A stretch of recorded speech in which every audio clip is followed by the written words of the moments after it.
Okay, this is not going to be an update on the Monty, but it's going to be a relevant update of why we have to do what we do on these cars.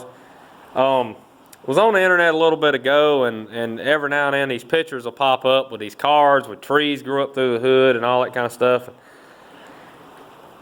Look, I'm going to try to make this as short as possible and to the point. I don't care if your grandpa, your aunt, uncle, cousin, brother, sister, son, it does not matter. I could care less. I don't care what war they served in. I don't care if they were the General Lee in the Confederate Army. It does not matter. If that car that you letting sit and rot means so much to you and it meant so much to your beloved family member, then you can put it in a building and not let it sit and rot. The person that left that car behind that got killed in the war or whatever would turn over in their grave if they knew you had let that car sit in a field and rot for the last 30 years instead of giving it or selling it to somebody who would have done something with it. That don't mean you got to give it away. Get a fair price for it. You know?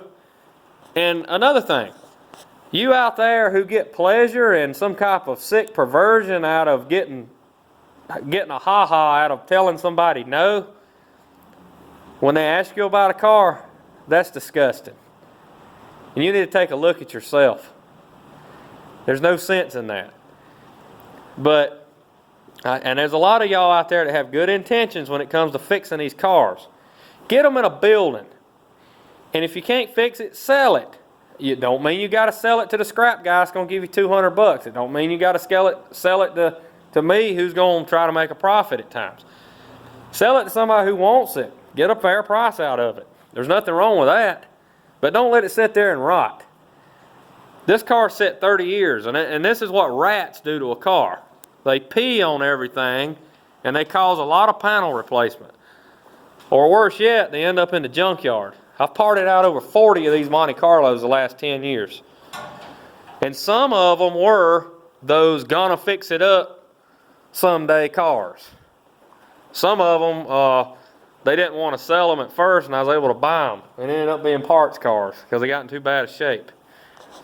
So keep that in mind.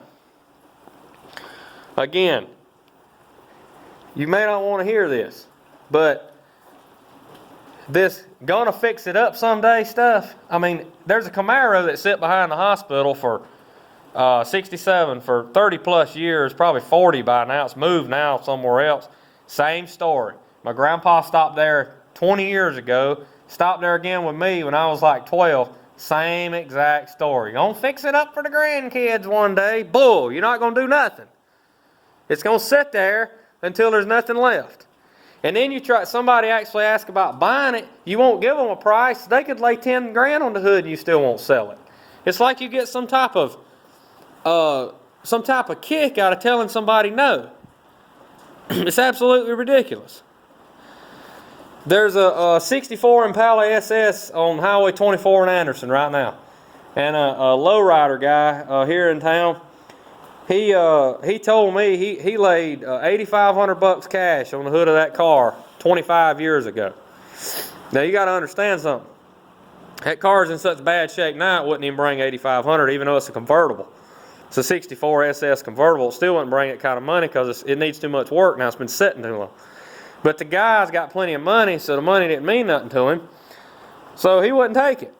So some of those can be the worst people to deal with. The ones that don't need the money, then they don't want, they won't sell it for any kind of money. Then there's some out there who steal. I mean, I heard a story a few months back where a guy, he never opened his mail, and now he's losing everything. The bank is repossessing the house, the land, the cars. And what happened? He was one of those pricks, one of those old pricks that everybody stopped and tried to buy something. He wouldn't sell it. Well, guess what, buddy? He got what's come to him. You made your bed hard, you laid in it. So now, because you wanted to be a prick, you could have turned some of those, decently valuable cars you had into some money and had a house to live in. You wanted to tell all those people no, and now the people who wanted your cars and would have paid you a good price for them is going to get them for about nothing. So in my opinion, good riddance. You got what you asked for.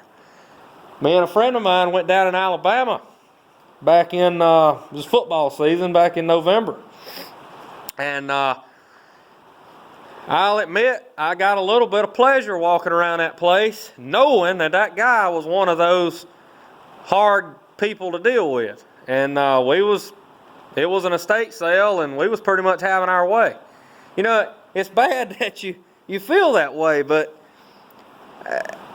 as somebody, you know, who enjoys the car hobby and enjoys good people to get along with, there's a lot of you out there, I'm sure it feels the same way I do. You can't stand to run into these people who would just about chase you off your property with a gun.